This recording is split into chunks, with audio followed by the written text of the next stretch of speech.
آج بھی دنیا کے اندر جو نیک لوگ ہوتے ہیں ان کی موت کا وقت قریب آتا ہے تو ان کے بعد جب فرشتے آتے ہیں سلام پیش کرتے ہیں، ہم ان لوگوں کو نہیں ہم فرشتوں کو نہیں دیکھ سکتے، بلکہ جو آدمی نیک ہے مرنے کی حالت میں پڑا ہوا ہے، مرض الموت میں ہے، ان فرشتوں کو باقاعدہ دیکھتا ہے۔ اگر نیک آدمی ہے سلام پیش کرتے ہیں بآسانی جواب بھی دیتا ہے۔ رہا مسئلہ ان لوگوں کا جو اس کائنات کے اندر رہتے ہوئے، اس دنیا کے اندر رہتے ہوئے اپنی زندگی کو منمانی طور پر زندگی گزاری تھی، اللہ اور اس کے رسول صلی اللہ علیہ وسلم کے احکامات اور تعلیمات کے مطابق زندگی نہیں بسر کیے تھے، ایسے لوگوں کے پاس جب رب کے فرشتے آتے ہیں، الذین تتوفاہم الملائکۃ ظالمی انفسہم، ایسے لوگوں کے پاس ایسے ظالم لوگوں کے پاس رب کے فرشتے آتے ہیں، ان کے پاس غصے کی حالت میں رب کے فرشتے آتے ہیں، جب ان کی روح جسم سے نکلتے نہیں رہتی تو اللہ رب العالمین نے یوں تذکرہ کھینچا ہے، حتی اذا جاء احدهم الموت قال رب ارجعون، یہ گنہگار لوگ رب سے کہیں گے جب ان کی موت کا وقت قریب ہوتا ہے تو کہتے ہیں رب ارجعون، پروردگارا پھر سے ہمیں دوبارہ دنیا کے اندر بھیج دے، پروردگارا پھر سے ہمیں دوبارہ دنیا کے اندر بھیج دے۔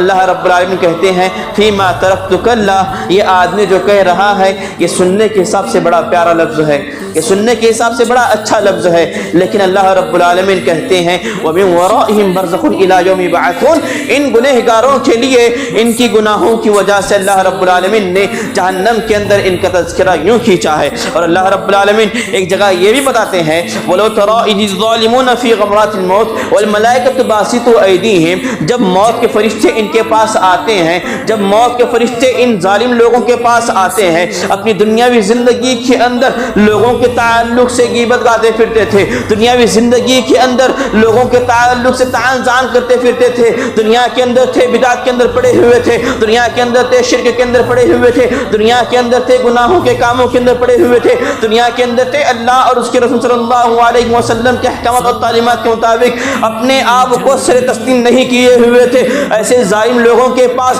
جب رب کے فرشتے آتے ہیں تو رب کا کلام کہتا ہے وَلَوْ تَرَىٰ إِذِ الظَّالِمُونَ فِي غَمْرَاتِ الْمَوْتِ وَالْمَلَائِكَةُ بَاسِطُو أَيْدِيهِمْ، فرشتے ان لوگوں کے سامنے اپنے ہاتھوں کو بڑھاتے ہیں، کہتے ہیں اے روح، اب اے جسم اپنی روح کو باہر چھوڑ دے، ان کی روح گنہگار ہے، فرشتوں کو دیکھی ہوئی ہے،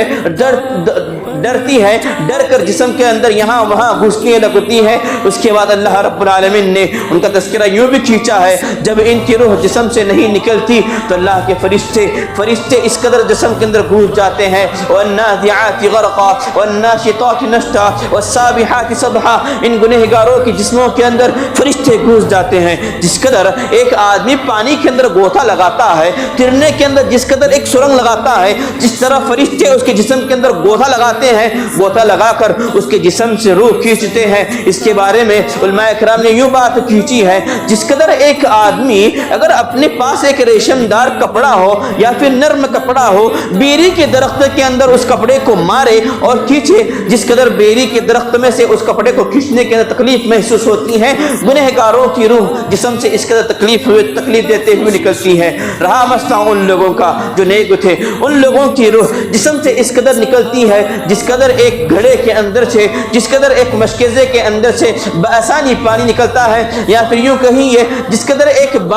میدے کے آٹے میں سے یا پھر کوئی بھی آٹے میں سے جس قدر ایک انسان کا بال نکالا جاتا ہے اس قدر بآسانی نیک لوگوں کی روح نکلتی ہے۔ گنہگاروں کی جو روح ہوتی ہے بڑی تکلیف دیتے ہوئے، انسانوں کو تکلیف دیتے ہوئے، یعنی جو آدمی مرنے پڑا ہوا ہے اسے تکلیف دیتے ہوئے نکلتی ہے۔ کسی زبان کے اندر یہ ممکن نہیں ہے کہ موت کی سختی بیان کرے، اس لیے اما عائشہ رضی اللہ عنہ یہ بات بتایا کرتی تھی اللہ کے رسول صلی اللہ علیہ وسلم پر جو موت کی سختی آئی ہوئی تھی یہ بڑی خطرناک سختی تھی۔ لہذا مسلمانوں بتانا مقصد یہی ہے جو ہماری زندگی ہے یہ مختصر سی زندگی ہے، اس زندگی کو انمول جانتے ہوئے اللہ اور اس کے رسول صلی اللہ علیہ وسلم کے احکامات اور تعلیمات کے مطابق زندگی گزارنے کی کوشش کرے۔ موت کا